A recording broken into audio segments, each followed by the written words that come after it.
And we're back. On the show, special guest, Patrick Hickey Jr. Welcome to the show. What's up, guys? Happy to be here. Yeah. So, Patrick, you are a bit of a Renaissance man. You're a writer, you're a journalist, you're a voice actor. You got a comic series. Just incredible. And I got to meet you at a PAX East. It was your first PAX East. Had a great time talking and whatnot. And I said, look, you got to come on the pod. So welcome to the show. Happy to have you here. Why don't you tell us a little bit about yourself and what you do? Yeah, sure. My name is Patrick Hickey Jr. I am the co-owner of Legacy Comics. I am a voice actor in video games. I am the author of the Minds Behind the Games book series, which is currently wrapping up its 7th book in the series, 4 published in colleges like Harvard, UC Berkeley, Yale, Stanford. I'm also a 16-year tenured lecturer of English and journalism at Kingsborough Community College, where I also serve as the director of the journalism program. Wow. I'm also a dad, a husband, and I like long walks on the beach. Oh, there you go. Who doesn't? Wait. I have to ask a follow-up question. These long walks, is it like during the day, at night? Oh yeah. Is it on the sand or is it on the boardwalk? Well, see, this is the thing. My school has its own beach. Oh, for real? Oh, no way. Yeah, for real. Look it up. Kingsborough, man. They got their own beach. I did not know it was that. They do. Actually, yeah. They do. I actually walk. I didn't know. I walk 5 miles a day each way to and from work. I listen to, I'm sorry, you may not remember him, but Jeff Jarrett, his podcast, a couple of other people's podcasts, including you guys. I've listened to you guys several times. You're welcome. Right. It's one of the reasons why I wanted to be here. You guys are good. You guys are good. You're good, yo.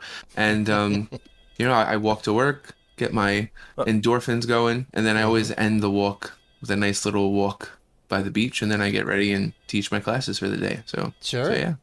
All right, so you have to set the stage for me because I didn't go. This is the first year I didn't go to PAC. I couldn't go. Yeah, we've been going since 2016, I think. So yeah. Wow. How on earth did this happen? He was standing next to the great Jeff Jarrett. J-E, double F, J-A, double R-E, double T. Jeff Jarrett. The world's greatest singer, the world's greatest dancer, and the world's greatest wrestler. Don't piss him off. He's got the world's greatest set of hair, I think. He's got an amazing set of hair. I'm just saying. Super nice guy, by the way. All right. I mean, I talked about this. It's not even too. It's not even just WWE. Like he ran a company for 10 years that ran opposed to WWE. Then started another promotion. He's produced films. He's done all sorts of stuff. The TNA Impact game sold over 1 million copies, so it's just like he's had his hand in several successful endeavors. I will say, though, in his defense, in this young, sexy bearded man's defense, that Jeff Jarrett did have a mask on at first. That's right. Okay. So, but he was like, "Do you know who I am?" Yeah. And he pulled the Bully Ray. He's like, "Do you know who I am?" And he was like, "Yeah." I was like, I do, but I had a little brain lapse. It was a bit of a long drive to come up, right? Because we were also. But he got there. Yeah. We were also coming up from New York, so it was like a 4.5, 5 hour ride. You should have phoned a friend. It's tough. You should have phoned a friend. Well, I mean, I knew when he said, "Hey, I'm Jeff Jarrett." I said, "I have to tell Dan. Dan's going to be over the moon about that." I wish. And that was, we were just kind of like walking around, kind of getting the lay of the land, figuring out like what's going on. And, we came by the WrestleQuest booth, and I was telling my friend Anthony, I was like, oh my God, it's WrestleQuest, right? And I didn't know that you were doing the voices for WrestleQuest, and then also the Championship Boxing? Is that the other one? Yeah, World Championship Boxing Manager 2. Sure. Okay. Okay. You wanna maybe talk about a little bit about how all that came about, how you got involved with that? Oh, yeah. Yeah, sure. So I know James Deegan from MegaCat for probably like 8 years. So I am also the founder and owner of ReviewFix.com. It's an entertainment website with like over 23,000 articles. We've been around for like 15 years. It's kind of like a crappy bar that you love that you go to all the time, but you know, like you respect the bartender, but you know it's like kind of like a dive bar and stuff like that. We're like it's like a dive bar entertainment website. It's not the prettiest, but we've got some really good reporting on there. I've interviewed tons of professional wrestlers on there: Harley Race, DDP, Daniel Bryan, Dolph Ziggler, Paul Heyman, Chavo Guerrero, Rey Mysterio, Ultimate Warrior. But like Philip Seymour Hoffman, Paul Walker, Channing Tatum. I've gotten some big interviews on that site. And I saw what James was doing with Mega Cat, like 8 years ago, making new games for the NES and the Genesis, and I was like, bro, like we should talk. And I interviewed him, and we just kept in contact. And then I started doing some voice acting after my first book came out, The Minds Behind the Games, and that's another story, how that all happened. But James one time was like, oh, so you do voice acting? And I was like, yeah. And he goes, oh, well, why don't we do this, da da da. And I did a couple of trailers here and there, da da da da da. And then he knows that I know my stuff when it comes to like video game history and stuff, and he also knows that I'm a huge wrestling fan. And so in addition to all the wrestlers I've interviewed, I've probably interviewed the developers of about 60 wrestling games. And there's about 300 that have been created, so about 60 wrestling games I've interviewed the developers of. So when they approached me to do a VO on WrestleQuest, I was like, absolutely. And then at first it was just like kind of like the ancillary characters and stuff like that. And then it was just like, oh, well, do this, do this, do this, do this, do this. And then all of a sudden it's like, oh, do the licensed characters too. And I'm like, now I'm doing like 100 characters in the game. And oh my God, it's super challenging. And then that morphed into, oh, we're doing a sequel to a 30-year-old boxing series.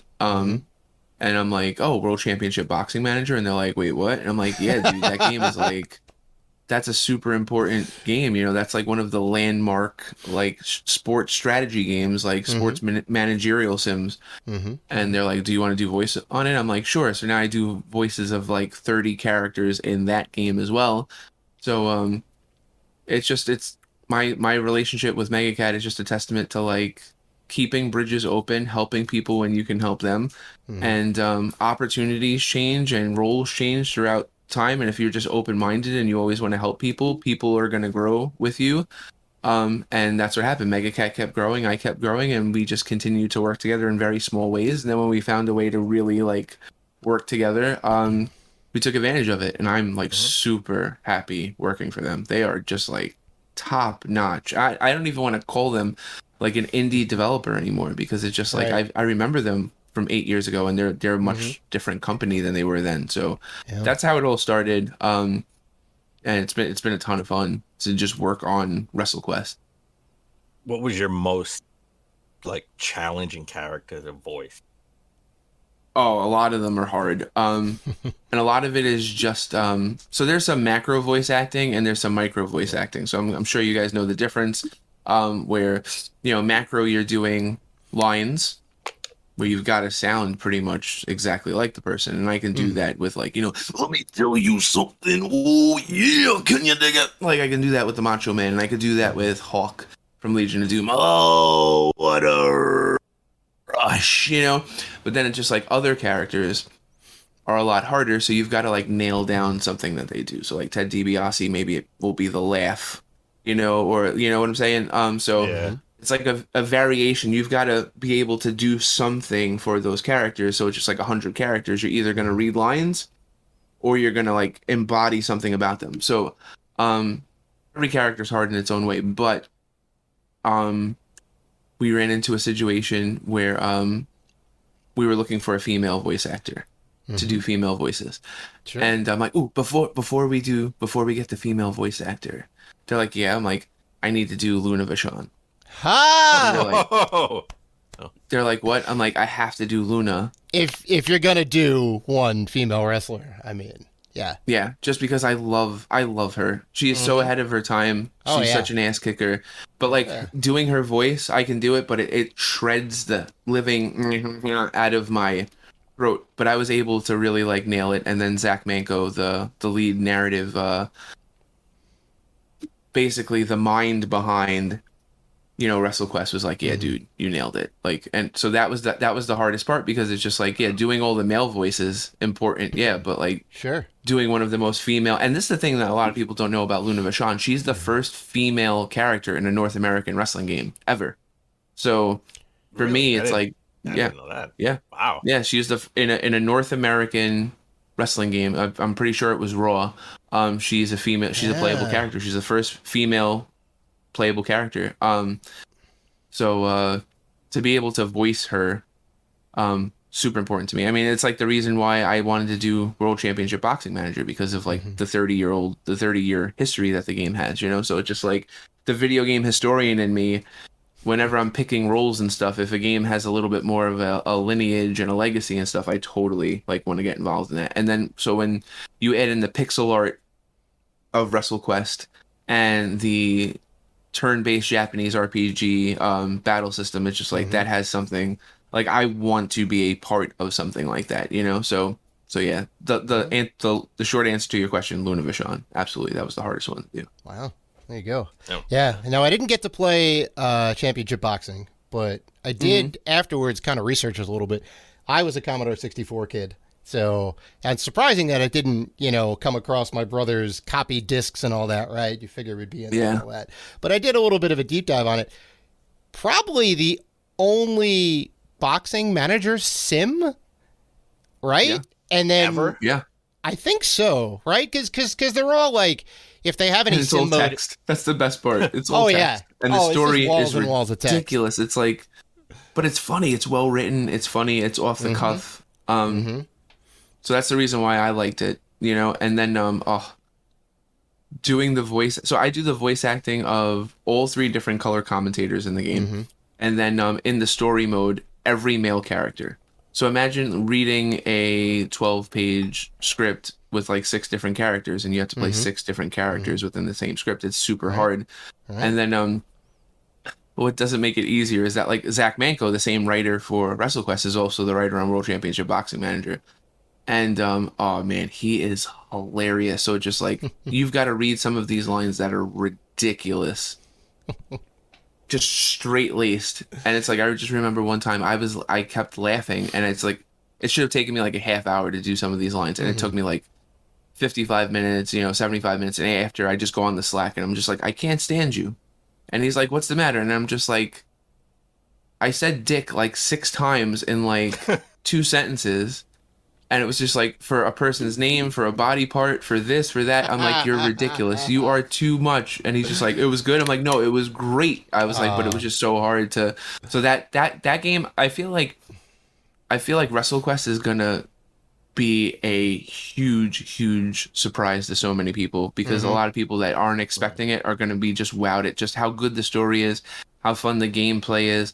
But I feel like World Championship Boxing Manager is totally like a sleeper. This is a game that like I could totally see myself playing on my Switch while watching Stranger Things. Yeah. Like just chilling out and playing it. And like WrestleQuest, I could see myself playing this like on the bus or the train. Just like, I mean, it's over a 40-hour RPG. Like, it's not just like this cute little novelty. There's over 30 licensed characters in the game. There's over 14 playable characters in the game. Like, this is a real legit RPG, So I'm super excited for both of these games. Yeah, I mean, I got to play a little bit of it, and I was over the moon. I sat down and I think I talked to Zach. I talked to one of the developers, and he was kind of walking me through some of the stuff and whatnot. And I know I may not have known Jeff Jarrett, but I know, like, I used to watch wrestling when I was a kid, and I know the mechanics behind the scenes and the the way the kind of matches go and the hype and the pomp and walking out onto the stage and the back and forth on the mic is almost as important as the match itself. And there's a lot of that stuff. Like I got to I got to customize my entrance a little bit. I got to customize the moveset. I got to pick like dialogue options. You can kind of call on the you can call on the your manager, I think, to affect the match. There's a lot of like little things in there. You got to keep the audience happy, right? The hype meter, which has been in like some wrestling games. I forget, there was I think a lot of the Fire Pro ones have like an audience meter in there, right? And it was kind of cool to see those things in this game, let alone the amazing art style, the amazing voice acting, and just is really good. Like it all. And I only played like a small bit of it. I know there's like so much more. I got to the backwoods town, and then I got into a couple matches and whatnot. And yeah, I mean, I really think it's going to be great. The best way to explain it is it's kind of like if Earthbound and Super Mario RPG made love to like pro wrestling on the NES. That's the easiest way for me to like kind of break it down. And there's so many incredible sight to even think of that.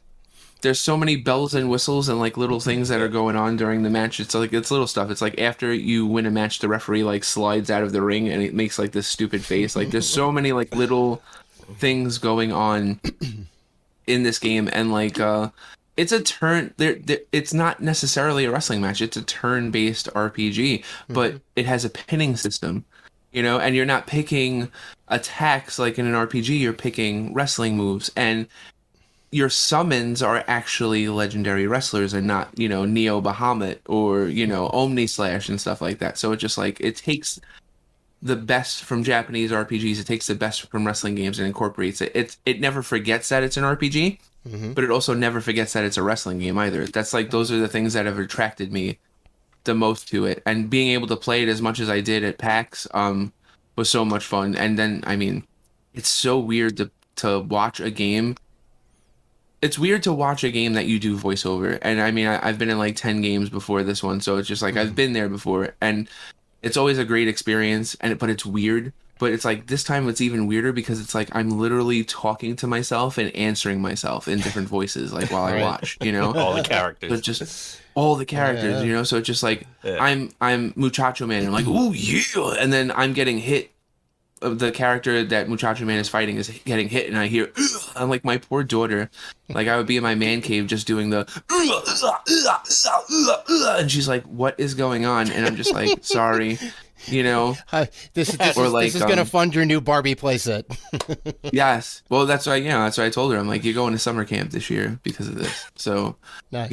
But it's just like stupid stuff of like, some of the parody characters and stuff, and trying to make it like you're a character that people will recognize but not be that character at the same time. So I'm doing maybe you'll get this incorrect math equations and being like, my body, so it's just like people that are wrestling fans will be like, oh, I know who he is, but my poor daughter is in the other room saying like, is daddy okay? He keeps screaming like his body, why is he saying 2 + 2 is 7? Why is he talking about 178% and da-da-da-da, so it's just, it's been so much fun. It's been so much fun to be a part of this game. Now, are we getting a physical of this game? Do you know? Or is this I don't know. Just digital? Or maybe if I did know, I can't say yet. I was trying to get this exclusive. Okay. Yeah, I know you were trying. It's okay. And that's the thing. I've been a journalist for 16 years, so I get it. I completely get it. So, but it's like, I do think like Megacat has done a lot of stuff on Evercade, so they have some physical stuff, but most of their stuff on like the Switch and PS4 is all digital. I do think like, man, if any of their games deserved like a super sexy physical version, it would totally be this one. But I just, bottom line is like, I just can't answer that question for you guys. So they publish their own games too, is that right?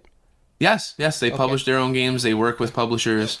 So I mean, that's why I said like 8 years ago, they were like this adorable indie outfit out of Pittsburgh making their own NES and Genesis games. But now it's like, now they have games on Switch, Xbox One, PS4, PS5. Yeah. They have come, they are the Virginia Slims of professional video games. Like they have come a long way, baby. Wow. I'm super proud of them because I've watched them grow for such a long time. and to be a part of, like, I've been a part of WrestleQuest maybe now for like 16 months, and the game's been in development for like, close to 4 years. So wow, okay, yeah, it's like I remember when they were first announcing it and they were talking about it and things like that, and I was proud of them then, but now to be a part of it, and then like the reception we got at PAX was just insane. We had lines there, people playing it, and like I said, it's gonna blow a lot of people away. A lot of people are gonna be like, "Oh, this is just some cute little pixel art game." No. Oh, this is just some like kind of old school RPG. No. Like it's got so many good things going for it. So nice. Well, it was the game fantastic. It was the game. What showcase did we first see that? Was the game announced at? I think Xbox ID. I think at the end of the show. Yeah, I think that's right. Yeah, and that was one of the 2 games that caught our eye, and we were like, I gotta play this game. Yep. Yep. I think like at PAX, like if Ninja Turtles wasn't there, I don't think there was another game that got as much attention as we did, and they had a massively huge booth and stuff like that. And well, how was your first PAX? You've never been you've never been to PAX before. How was that? Yeah, I've never been to PAX before. I mean, I've done a ton of New York Comic Cons. I've covered the Sundance Film Festival. I've covered the Tribeca Film Festival. Like I've done tons. I've been a journalist for almost 20 years. So I've done tons of cons before. But it's just like I've been voice acting for like 5 years, and my daughter's 5, and my first book came out like 5 years ago. So it's just like I've kind of made a conscious decision to do everything digital and to stay like within like the tri-state area of like New York, New Jersey, like Connecticut and stuff, because I just didn't want to be away from my kids, and then it just got to the point where it was like COVID, so we were extra close during that entire process. And then when WrestleQuest started to get like really big and they asked me to go to Boston, I haven't been to Boston in like 15 years, and I went to my wife. I was like, listen, my daughter's in pre-K, my son's walking. Daddy needs to go. Like, it's like The Rock in that movie, like Daddy's going to work. It's like Daddy needs to go to work, And my wife completely supported me. She's great. And it was a great experience. I told them, like, because we did a panel on the history of wrestling video games. So we did a panel together, myself, James Deegan, Zach Manco, and Jeff Jarrett. And it went great. We filled the room. We kicked some ass. But then, like, just manning the booth, which, they told me flat out, they're like, we just need you to, we need you to kick butt at the panel. And that's it. And I was just like, nah, man, I'm a member of this team. Like, I want to be a part of the booth. Like, and I was playing the game with people, and I was helping out with Boxing Manager as well, because we were sharing the booth with Boxing Manager. So it was just like, I was totally working my ass off the entire time that I was there. But it was so much fun, I would definitely go again. And some people told me that it wasn't as well attended as some of the other years and things like that. But I mean, I had a great time. I would totally go again. Yeah, I think COVID had a lot to do with it. And that's where that sentence begins and ends. I don't want to speculate on anything else, because PAX has always been like packed. I went the inaugural year, and then I've been going pretty much ever since. Me and Dan went for the show in 2016, and we've been going ever since. And 2020 was a little weird, because that was like right as the pandemic was like coming down, like before New York like totally went in shutdown. Yeah. And Sony, who is normally there, has the big spot in front, and they paid for that space. And when we got there and we're going down the escalator, there's a big empty space. And I was like, well, it's going to be a lot of places to sit for people. So that's a good one. Yeah. Capcom wasn't there, and half of Square Enix was there. The American side of Square Enix was there. So it was like a little bit weird. And I think it was the same thing this time. There's a lot of great stuff there. And I think, like that it was mostly indie, to be honest. That didn't bother me, So I mean, what you're gonna get from a lot of the AAA companies, and they have they have their Xbox Live Showcase and their Nintendo Direct and stuff. Just PAX being like Penny Arcade Expo, like how it originally was. I mean, I like that, so that doesn't bother me, Yeah, and I think I mean, you definitely picked the right con to go to. New York Comic Con is good. I think the ones that are down in like DC, like MagFest and whatnot, they're good. Too Many Games is good. A little more like retro stuff, but like Penny Arcade, Gabe and Mike really put in, well, I guess Read Pop now, but they really put in the effort for it. Make sure that everyone's catered to, if you like board games, card games, indie games, whatever, cosplay, whatever you want to do, like everything is there at the show. And yeah, I mean, it was like really cool. I'm glad you had a great time there.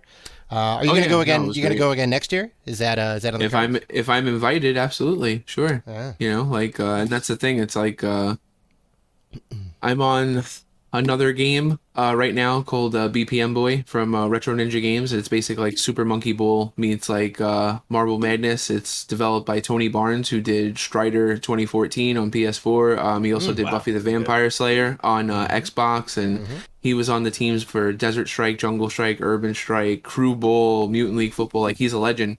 Right. So like I'm totally like down to like promote that game, and like wherever he wants to go, I'll go. But like there's a couple of other games that I'm working on too that I have NDAs on that I can't talk about. So like if next year there's a spot for me to go and do my thing, I'm totally down. And that's the thing, it's like I'm still a working journalist, but it's just like I don't think I ever want to cover another con as a journalist.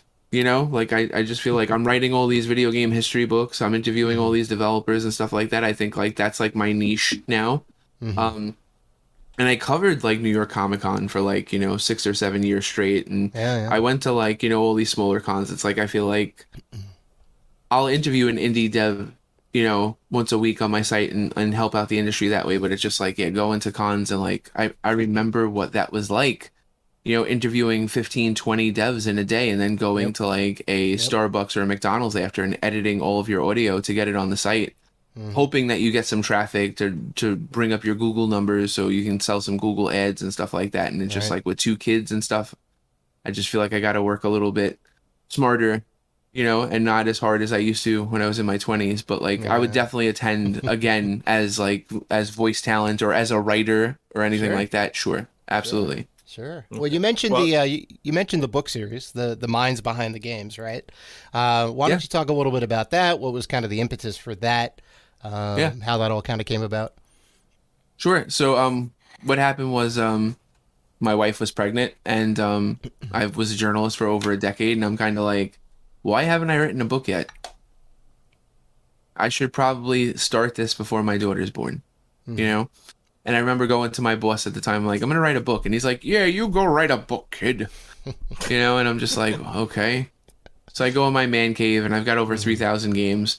And I'm just like, what am I going to write this book on? And I just start looking around and I start pulling out like King's Bounty on the Genesis, Mutant League Football, Wonder Boy in Monsterland, Boy and His Blob, Yar's Revenge. And I'm like, I know all these developers. The Wikipedia pages on these games suck. I should do like a coffee table book of like just interviews and like fun facts about the games, blah, blah, blah. So I reach out to like these 6 developers and I'm like, if half of them get back to me, I'll have enough to like start the book. And like within a week, all 6 got back to me. And I start writing these like cute, short little glitzy chapters and I send them to, I'll never forget it. I sent it to like 3 different publishers, one of them being McFarlane, like on Thanksgiving.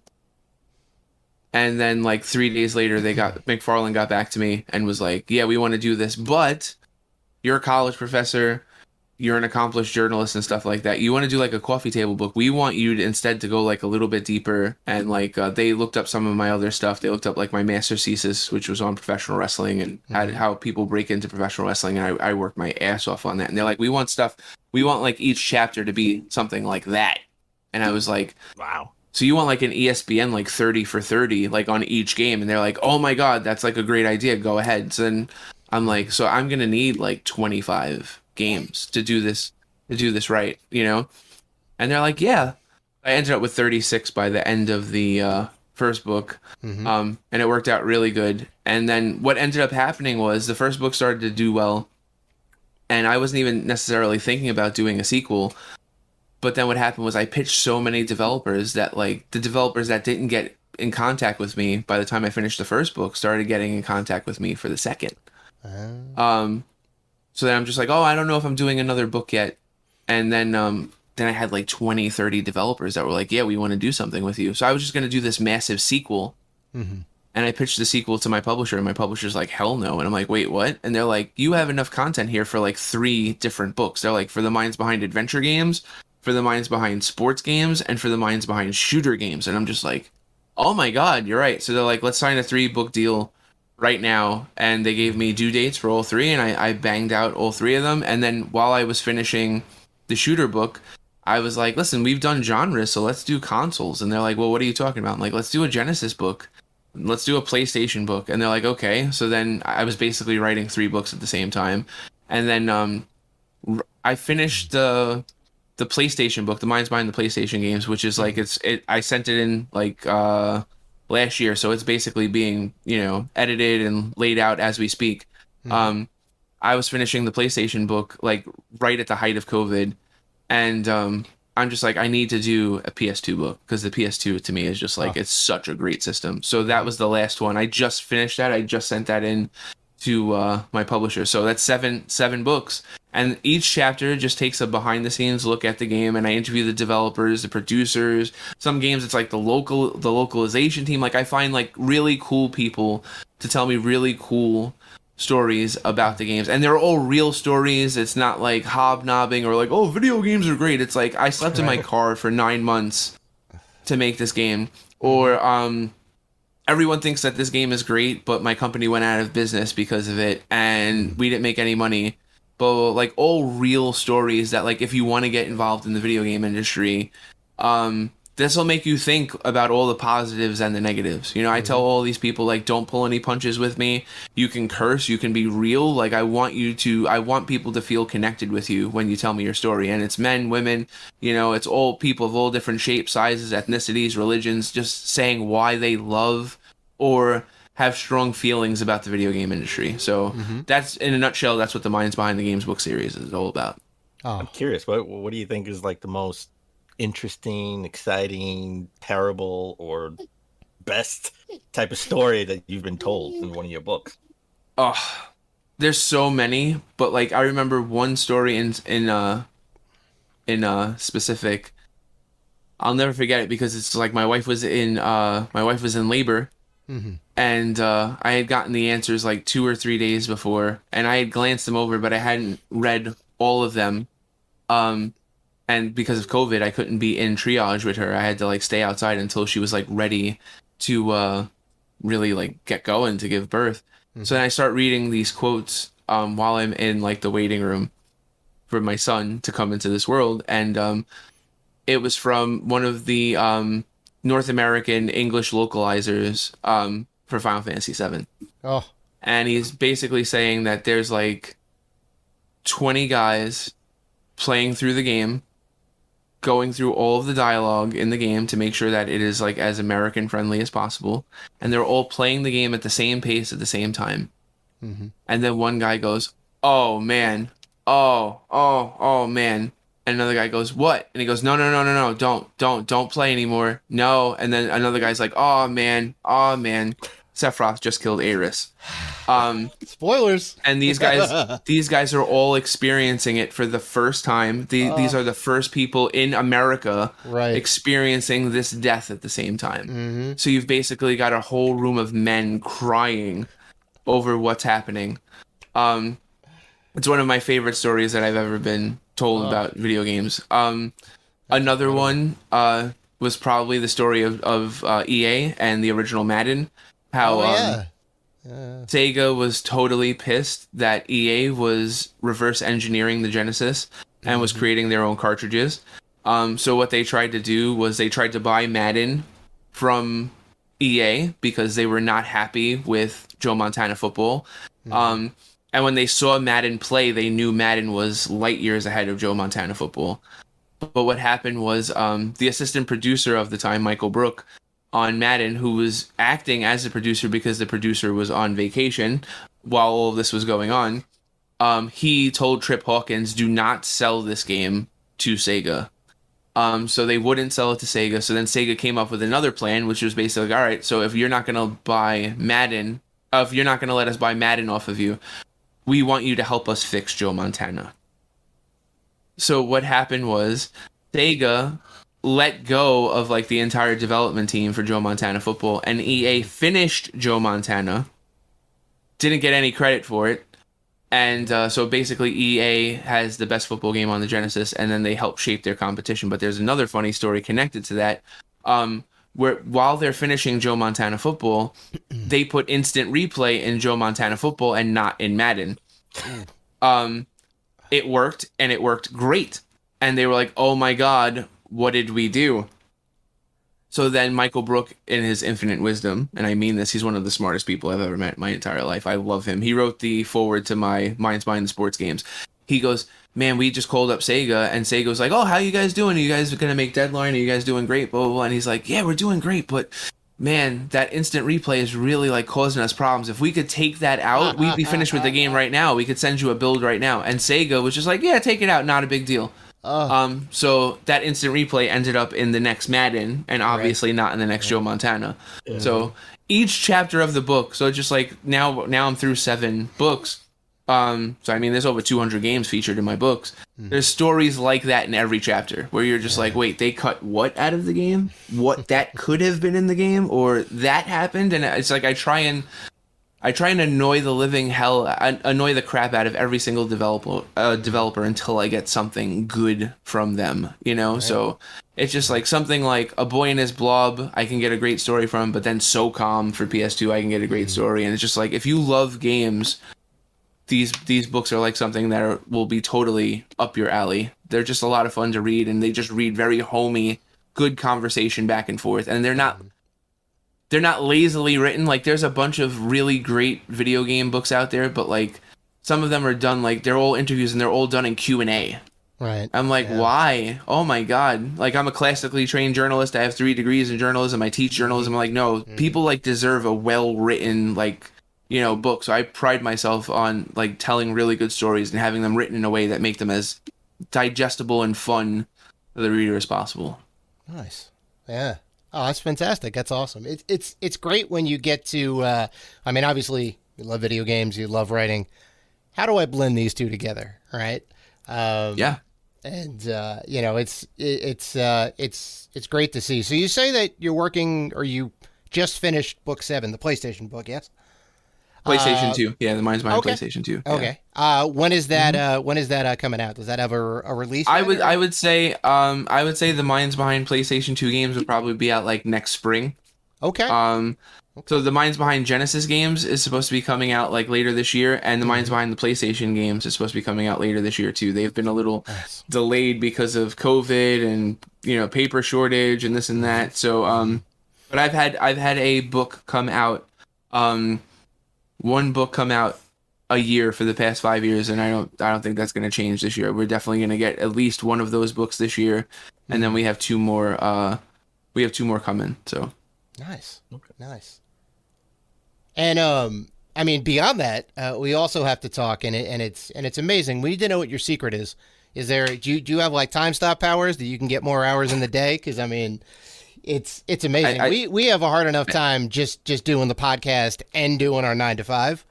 Yeah, it's a lot. But you also have a comic series, yes? I have 3 comic book series. 3 comic. I co-own a comic book company. Right. Yeah. So I have 3 comic book series. One is Condry. That was my first comic book series. It's basically like, I call it a gritty Brooklyn noir. If you like stories like Daredevil, Punisher, Sin City, if you like writers like Brian Michael Bendis and Frank Miller, you'll definitely dig it. It's about a homeless man in New York City that is on the hunt for the men responsible for the death of his father. He's a victim of the system. He was basically in foster care after his parents were killed by this gang running New York City. So it's super bloody. It's super gritty. So that's Condry. That's like kind of our flagship title at Legacy Comics. The other one is called The Job, and it's about a professional wrestler that and his wife that he loses every match, and but he has the nicest gear. He's got the hottest valet, and he's got a great car. And people are like, how? You get paid like $30 a match. I don't understand. And he's like, I rob banks. And they go, what? He's like, oh, nah, nothing. But he does. He robs banks, and his hot wife, valet, is his getaway driver, and that's what they do. So it's just that's a lot of fun. That series. So Kroom is my third series. It's Kroom. It's actually based off of an indie game that I wrote the story for. And I do voice acting on the game. It's kind of in hiatus because of COVID, but the lead animator on Kroom is Pete Paquette. He's actually on the Overwatch team now. He's a former lead designer on BioShock Infinite. He's worked on Gladius, on Madden. He did animation on the first three Ice Age films. So what happened was when that game kind of like got halted because of COVID, and I started the comic book company, I'm like, let's turn it into a comic. Because it just like lended itself perfectly to like a 6-issue miniseries. It's a 6-level old school like Zelda meets like Akari Warriors type game, top down, like sword play, gunplay, action RPG. So I'm like, why don't we do a 6-issue series and make each issue a level in the game, so every issue ends in a boss fight? And the people that work in the comic book company are like, that sounds really killer. So that's the third one. We've got 4 other series. I'm super excited about all of those. One of them is called Renfield Visions of Madness. It's actually a Bram Stoker estate-approved prequel to the Dracula series. So, like, we actually got the support of Bram Stoker's estate to do a prequel. So that just 2 days ago, I mean, May 26th was yesterday, was the 125th anniversary of the publishing of Bram Stoker's Dracula. So it's one of my favorite books ever. So when we were approached, we actually got approached during our Kickstarter. Our Kickstarter got funded in like 3.5 hours, and people were just approaching us left and right. Can we do a comic with you? Can we do a comic with you? And some of them were just awful. And then one of them, it was just like, oh, would you want to do something with Dracula? And Dracula's like out of copyright and trademark. Like it's been around so long that like anyone can do a Dracula story. Right, it's public domain, yeah. Yeah, it's in public domain. Yeah. But when the Stoker family approached us and they were like, we want you to do like an 8-page comic using Bram's notes that were never in the Dracula book, we're like, yeah, we got to do this. So yeah, so it's nuts. We did that, and then we've got 3 other series besides that. One is called The Legend of the Night Owl, and it's basically like the Warriors movie meets like Streets of Rage. And And the writer on this, Afram Jambalai, he's a 3rd degree black belt in Shotokan, and he's a stuntman that's been on Daredevil. He's been on Law and Order. Like, so it's just like an ass kicker writing an ass kicker, comic. Then we have Athos, which is our only superhero tale, and it's a really cool twist on the superhero tale. I won't give too much away, but it's basically like, man, like what if Superman like had a nervous breakdown and didn't know like what was good and what was bad anymore? Like it's just like a really cool look at that. So those are pretty much like our books. We also have a manga, an American manga that we just signed called Godfoe Universe, which is really cool too. We're taking pre-orders for that, and it's been killing it. We've gotten so many pre-orders from it. The art is amazing on it. The writing is really solid. So in like 5 months, we went from, let's do this comic book thing to like publishing 8 books, and now we've got 3 more coming. And all I'm going to say is like, keep your eyes on us, because man, the next, like if things go the way that they're supposed to go in the next like 3 or 4 months, we could be making a couple of really big splashes. So it's just been, for me, Condry, I wrote Condry when I was 18. I'm 38 now, and I just could never find an artist. And then I found an artist, and then when we were getting ready to show it to people, COVID happened. So Dark Horse, Image, all these places, they weren't accepting submissions. And then the way it happened was I interviewed a owner of a new comic book company. We signed on with them. We did like 4 issues with them. And then I'm just like, I'm the type of person where if I'm not working for someone that like I completely, utterly respect, I'm miserable. So it's like if I walk into like an office and I'm just like, my boss is cool, but I think I work harder than him, or I think I could do it differently, then I'm not going to be there for a long time.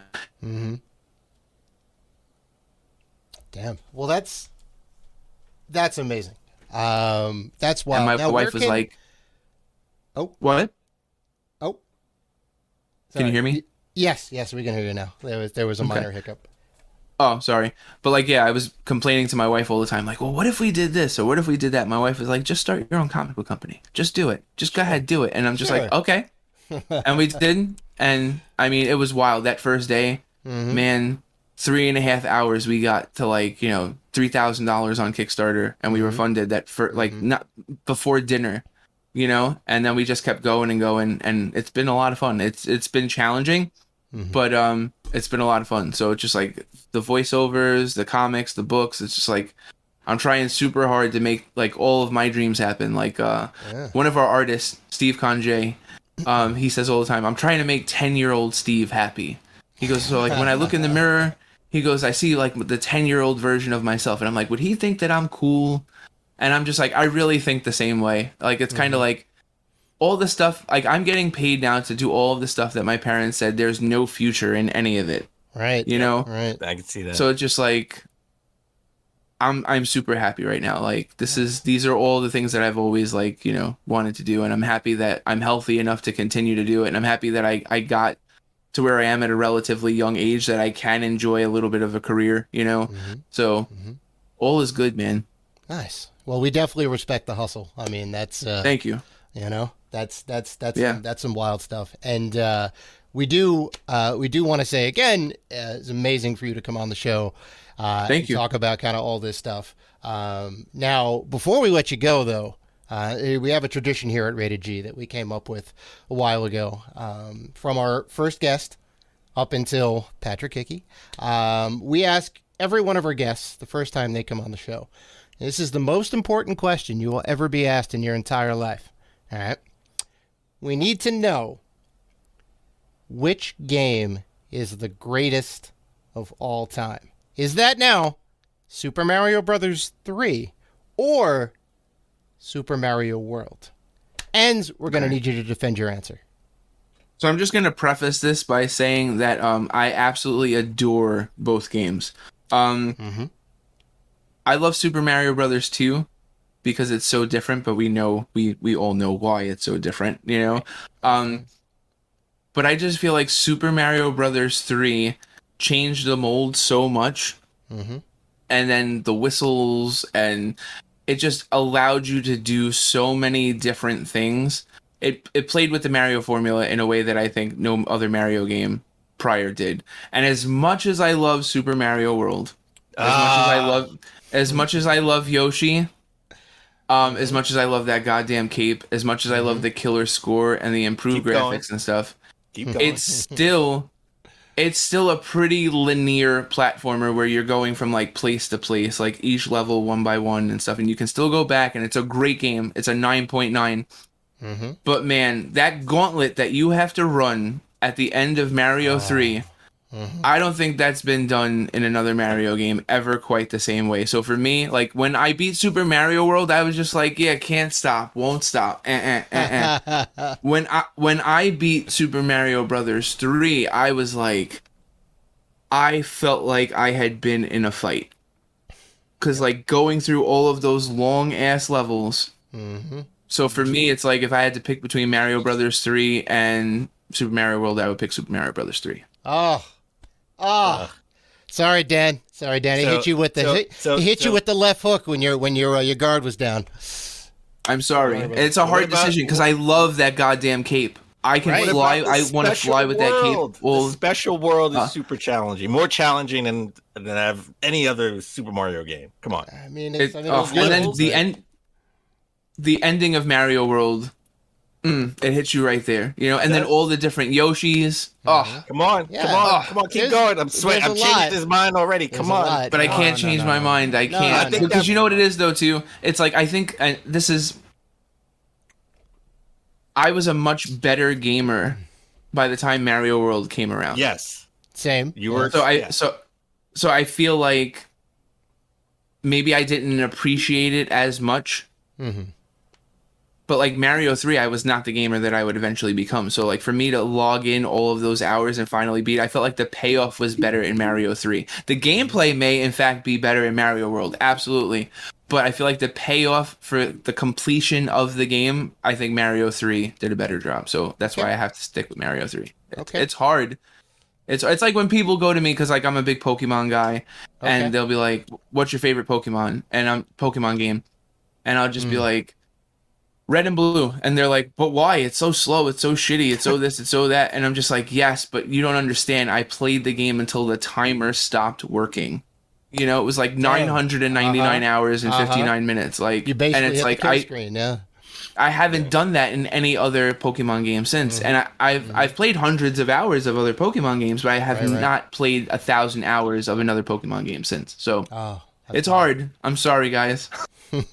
No. Don't apologize. Be sorry. No, don't apologize. I accept your apology. Sorry. You can see the poster frame in the back. It's weird. Dan has one of these Harry Potter poster frames. Mario's crying right now, but it's okay because you picked the correct answer. Oh, love it. Patrick. So now I have a question for you guys, though. Let me turn it around, though. Sure. NWO or Bullet Club?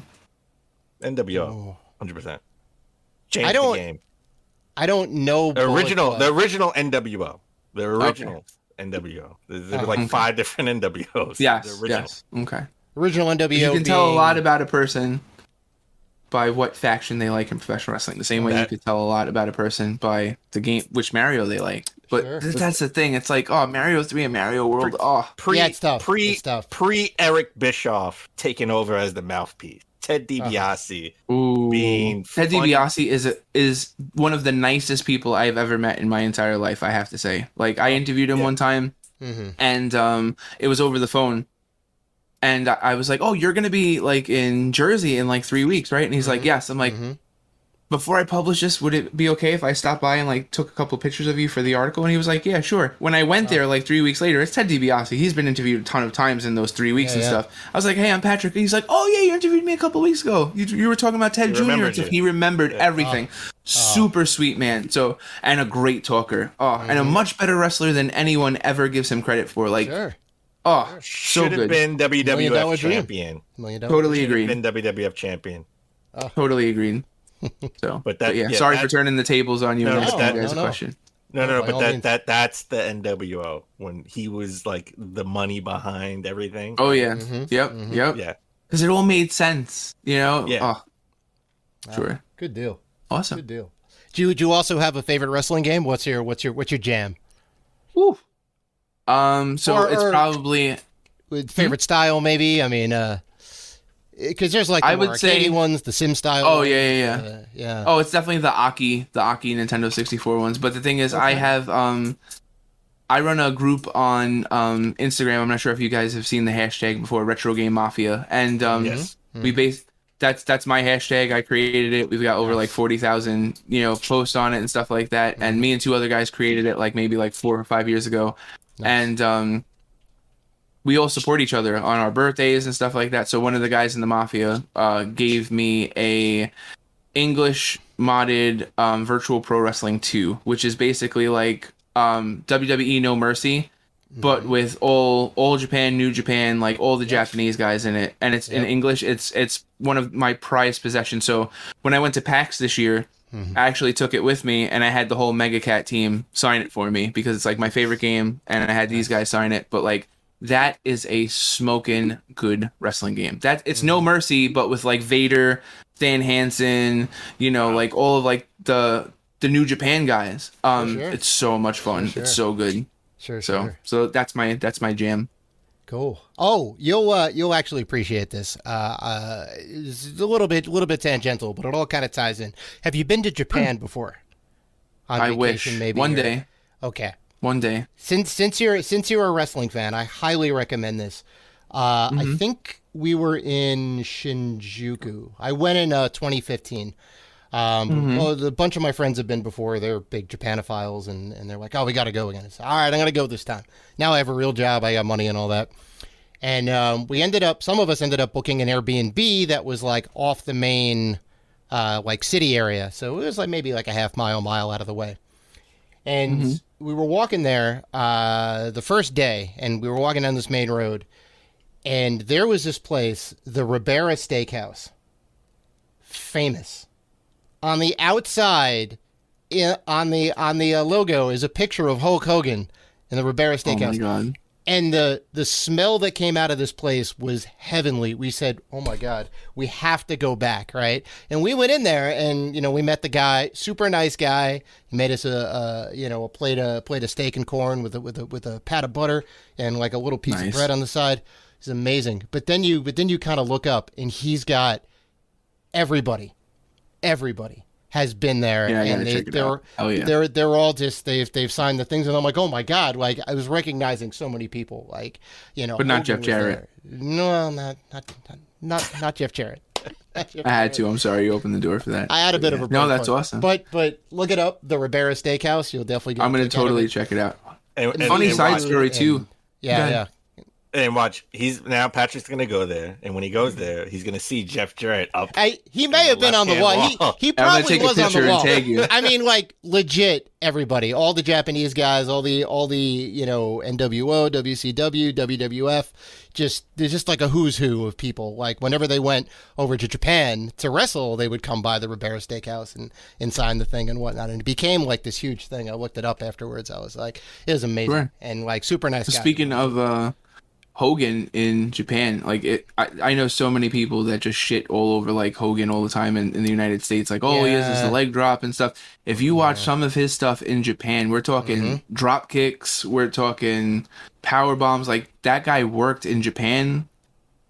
So you've never seen a Hulk Hogan match until you've seen him fight like in Japan, like some of his best work. So nice. Now I want steak and corn. Oh my God! You gotta go. Take a look at this place. It was probably one of the best meals I've ever had. Just great. But well, we want to thank you for coming on again. This has been amazing. Before you go though, do you want to plug any of your stuff? Yeah, sure. I want to plug everything. So, all right. You guys can find me on Instagram at Patrick Hickey Jr. It's PatrickHickeyJr. That's like my main social media. I'm on Facebook as well, but like Instagram is where I rock most of my time. I'm also, like I said, the co-founder and editor-in-chief of Legacy Comics, COMIX. You can go to legacy_comics on Instagram, find out all about all of our books. So like I said, we've got something for everyone. Superhero tales, gritty noir tales, video game inspired tales, all sorts of crazy stuff. You can go there.